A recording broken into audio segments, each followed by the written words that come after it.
கிறிஸ்துவுக்குள் பிரியமானவர்களே, கர்த்தரும் இரட்சகருமாய் இயேசுவின் ஈடின் நாமத்தினாலே உங்கள் யாவருக்கும் என் அன்பின் வாழ்த்துக்களை தெரிவித்துக் கொள்கிறேன். தேவன் அருளிய அப்பம் மினிஸ்ட்ரி சேனல் மூலியமாக உங்களோடு சந்திப்பதில் மிகுந்த மகிழ்ச்சி அடைகிறேன். தினம்தோறும் புதிய நாளுக்காக பரிசுத்த வேதாந்தத்திலிருந்து ஒரு வாக்குத்தத்தங்களை தேவனுடைய நாம மகிமைக்கென்று நாம் தியானித்து புதிய நாளுக்காக நாம் ஜெபிக்கிறோம். ஏசாயா 57ஆம் அதிகாரம் 18ஆம் வசனத்திலே, அவர்கள் வழிகளை நான் பார்த்து அவர்களை குணமாக்குவேன், அவர்களை நடத்தி திரும்பவும் அவர்களுக்கும் அவர்களிலே துக்கப்படுகிறவர்களுக்கும் ஆறுதல் அளிப்பேன். ஹalleluya. கிறிஸ்துவின் பிரியமானவர்களே, ஒரு குடும்பத்தை தேவன் ஆசீர்வதிக்க வேண்டுமென்றால் அவர்கள் வழிகளை நான் பார்த்து 24 மணி நேரமும் நம்ம எப்படி வாழ்ந்து கொண்டிருக்கிறோம், பரலோகத்துள்ள தேவன் பார்த்து கொண்டிருக்கிறார். அவர்கள் வழிகளை நான் பார்த்து என்கிறார். அப்ப 24 மணி நேரமே நம்மளை பார்க்கிற தேவனா இருக்கிறார். நம்ம எப்படிலாம் நடக்கிறோம் எல்லாவற்றையும் அவர் பார்க்கிறார்.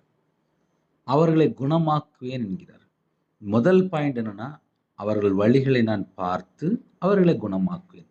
அப்ப நம்ம எப்படி எப்படி வாழ்றோம், என்ன செய்றோம், இது எல்லாம் பரலோகத்துல தேவன் ரொம்ப பார்க்கிறார்.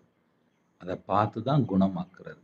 குணமாக்குறது மாத்திரம் அல்லாமல் அவர்களை நடத்தி, நம்ம எப்படி நடக்கிறோம் எல்லாத்தையும் பார்க்குறாரு, குணமாக்குறாரு, மறுபடியும் அவரே நடத்துறாரு.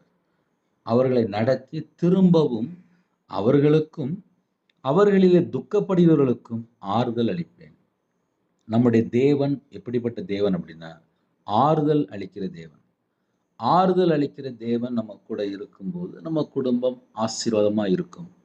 திரும்பவும் என்று எழுதப்பட்டிருக்கு. திரும்பவும் அவர்களுக்கும் அவர்களிலே துக்கப்படுகிறவர்களுக்கும் ஆறுதல் அளிப்பேன்.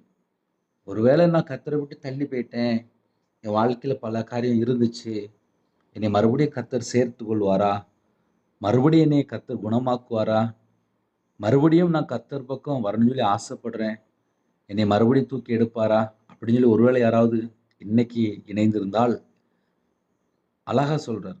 திரும்பவும் அவர்களுக்கும் அவர்களிலே துக்கப்படுகிறவர்களுக்கும் ஆறுதல் அளிப்பேன்.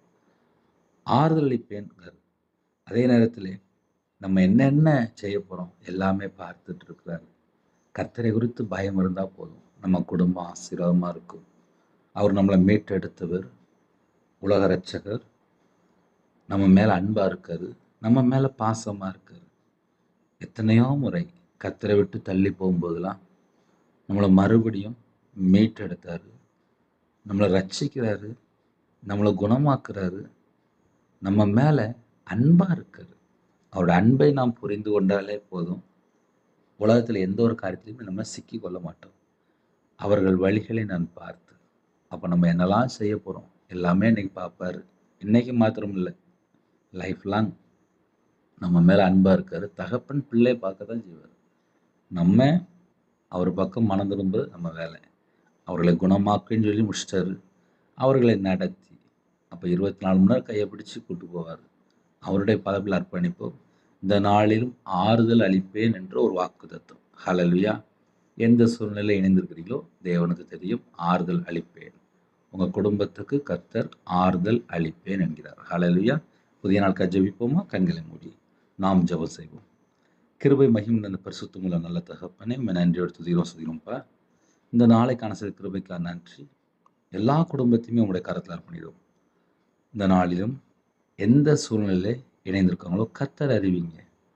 ஒவ்வொரு குடும்பத்தையும் கர்த்தர் சந்திக்க வேண்டும். உங்கள் கிருபையினால் நிரப்புங்க, உங்களுடைய பிரசனத்தால் மூடுங்க, உங்களுடைய வல்லமையினால் நிரப்புங்க, ஜெப அபிஷேகத்தினால் நிரப்புங்க, தியானிக்கிற அபிஷேகத்தினால் நிரப்புங்க. எல்லா குடும்பத்தையும் கர்த்தர் ஆசிரியங்க. 1000 தலைமுறைக்கும் ஆசிரியங்க. அவங்களுடைய அப்பத்தின் தண்ணீர் ஆசிரியங்க. யாரெல்லாம் இணைந்திருக்காங்களோ பரிசுத்தாவினால் நிரப்புங்க, அக்னி அபிஷேகத்தினால் நிரப்புங்க, உங்களுடைய வல்லமையினால் நிரப்புங்க. சகல குடும்பத்தையும் கர்த்தர் கரந்தொட்டு ஆசிரிக்க வேண்டும். எந்தெந்த குடும்பத்தில் தங்களை தாழ்த்துறாங்களோ எல்லா குடும்பம் கர்த்தராகிய நாமத்தினாலே பரிபூர்ணமாக ஆசீர்வதிக்கப்படட்டும். எத்தனையோ தேசத்துக்குள்ளே இணைந்திருக்காங்க.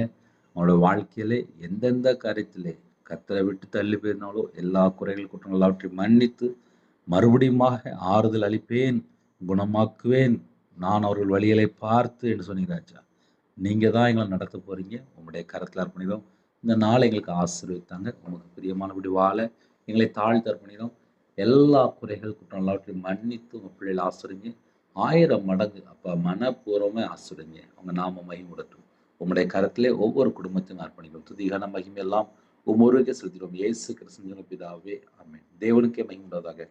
கர்த்தர் தாமே உங்களையும் உங்கள் குடும்பத்தையும் சகல காரியத்திலும் சம்பூர்ணமாக திருப்தியாக கர்த்தர் கூட இருந்து ஆசீர்வதிப்பாராக. ஆமென். கர்த்தராகிய இயேசுவின் கிருபையும் பிதாவாகிய தேவனுடைய அன்பும் பரிசுத்தாவினுடைய ஐக்கியமும் இப்பொழுதும் எப்பொழுதும் சதா காலங்களிலும் நம் அனைவரோடு கொடுப்பதாக. ஆமென். கிறிஸ்துவுக்குள் பிரியமானவர்களே, தன்னை ஜெபம் பண்ணுங்க. என்னுடைய ஊழியர்களுக்காக தொடர்ந்து ஜெபித்துக் கொள்ளுங்கள். God bless you. Thanks for watching. Please subscribe our channel. Click the like and share. Click the bell. God bless you.